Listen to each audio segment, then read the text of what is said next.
So, we are talking about vision boards today.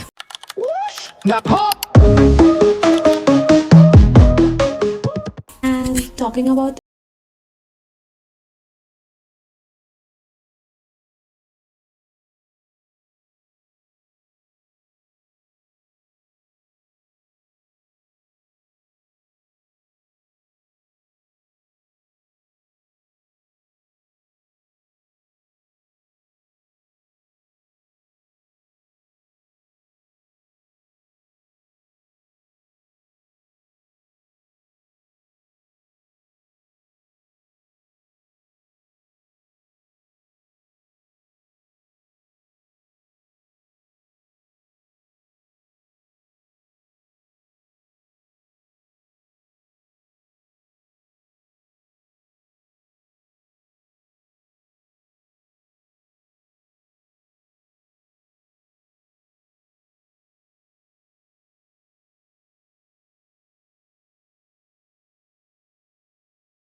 definitely fall into your path.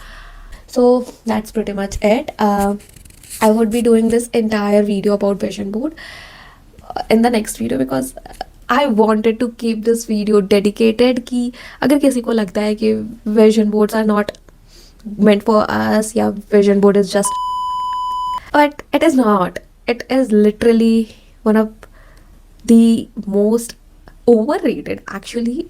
But yeah, there are certain ways in which you should be doing a vision board. I did not completely get the whole idea of vision board last year, so this year I had like few videos running through my laptop the entire December, and now that I know that like every other creator is doing the same thing, that I now know how things are working, so I might probably doing the best thing that I can, and hence I will be making a dedicated video on this. Like I will be making right now, but I want that video to be uploaded in a separate space, because this video will always be the most special video that I have ever created in 2025 YouTube long form. Yeah, there are videos which go like there are videos which perform pretty well, and that's it. It's like good, fine, they are doing good, they will turn out to be one of your favorite videos for like a month or two. But there are certain videos that you literally make from your heart, like you literally want that video to be out there, not for anyone, just for yourself. So that's pretty much it. But I would still want, I don't know, I am a yapper, I'm yapping abhi bhi, but still I don't have words to put in ki how important and crucial these vision boards are. and do it in your own way. There's no fixed rule. Whatever suits you is best for you. No one can, and I mean it, no one can teach you how to make it. That is it for today. We are going to do the vision board tomorrow, and this is just a video which you can just skip it. अब last में बोल रही हूँ तो कोई फायदा नहीं होगा, but still, thank you so much for your time. Bye bye.